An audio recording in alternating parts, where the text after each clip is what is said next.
invite his illustrious son to help us in creating the demand, in raising the demand for the trial of Aung San Suu Kyi in the International Criminal Court.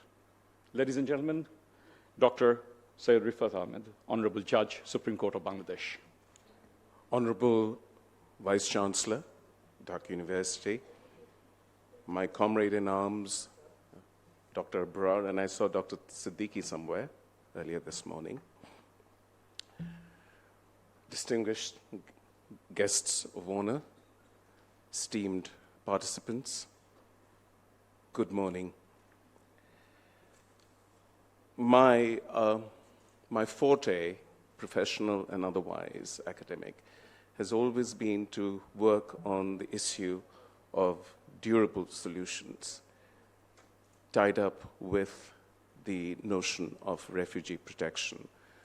And I'll just take 5 minutes of your time reflecting on that and predicated on what today's deliberations are all about and what we've witnessed in that short video presentation. What comes immediately to mind is that we possibly, and this is something that today's deliberations will yield at the end of the day, I hope, that we are at the cusp of dealing with that eternal tension in international human rights regime, weighing the sovereignty of a state to act as it wishes within its territorial boundaries and the sovereignty of a human being or a citizen to claim to be protected against egregious violence and definitely mass atrocity on a level that is unfolding in our neighboring country. Your deliberations and your input will hopefully, by the end of the day today, decide whether that tension has tipped the balance in favor of giving primary importance to the sovereignty of the individual, and that you may arrive at a resolution that in international law today, sovereignty does not necessarily include a license to perpetrate mass atrocity on a state's citizens.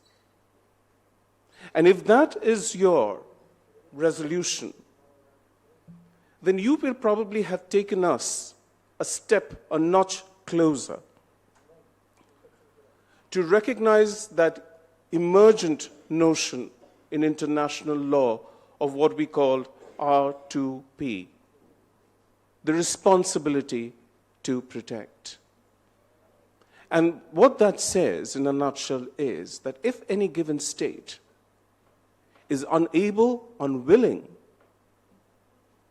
to protect its own citizens, then that scenario shifts the responsibility onto the wider community of states on the international plane. I am beginning to believe that what we are witnessing in Myanmar has probably already led to a serious and cogent argument for that balance to have shifted, imposing on the global community a collective responsibility to ensure protection of those displaced as asylum seekers. That notion carries with it, inherent within it, is the notion of durable solutions. Now, durable solutions in a refugee asylum-seeking scenario will classically consist of three options. settlement in place or temporary asylum, which Bangladesh has very generously extended. Voluntary repatriation under certain conditions without violating the principle of non-refoulement, and resettlement in a third country. It is possible that we are dealing with a scenario that is going to be protracted and is not going to yield an immediate change of heart or a transformation in the socio-political order in the country of origin next door. What does that translate in terms of durable solutions for a country like Bangladesh? And indeed, the international community. What are the challenges? Voluntary repatriation is indeed the chosen and much touted mode of protection, and declaredly so by the government of Bangladesh thus far.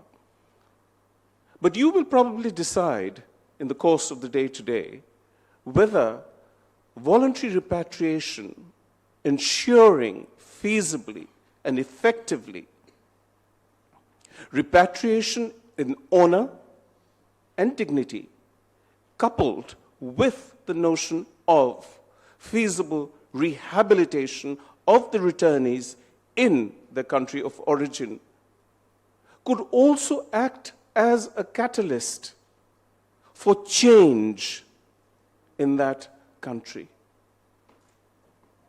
The way things have shaped up in the country of origin does not bode well for an immediate change to be in the offing. It is going to be a long, drawn process. And it is in that regard that I am reminded of a recent declaration under the aegis of the United Nations General Assembly, the New York Declaration, and the Comprehensive Refugee Response Framework drawn thereunder, that now can very well fit into our enunciation of what R2P is going to be shaping up in this Bangladesh-Myanmar scenario. We are probably looking at and taking a cue from, a leaf from history. If any of you recall the 1980s and the Comprehensive Plan of Action drawn up to protect and seek a durable solution to the long-drawn Indo-Chinese refugee crisis. The international community, thankfully, and I'm extremely thankful for that, has again woken up to a similar reality that faces us, not only in our immediate neighborhood, but the world over. And the Comprehensive Refugee Response Framework, again, reminds us of the notion of burden sharing. An equitable distribution of responsibility according to each participant state's capacity to extend protection to those who need it. We've done our bit, and we're going to be continuing to do our bit. But it is also the responsibility of the global community to wake up to the reality of this being a long-drawn affair, and we're in this for the long haul. And one thing that I speak about at all fora, if I'm given the opportunity to, is to remind the international community not to rule out the possibility of resettlement in third countries. That is what the CRRF is all about. The United Nations has granted a mandate, as it were, to the UNHCR to develop on this mechanism, response mechanism over the next 2 years. I think that is a long time. we have the luxury of time is not with us. We are not going to be favored with that. And these are avenues of durable solutions that we must pursue in all earnest, beginning yesterday. I leave you with all my humble input into this grand conference as fodder for thought.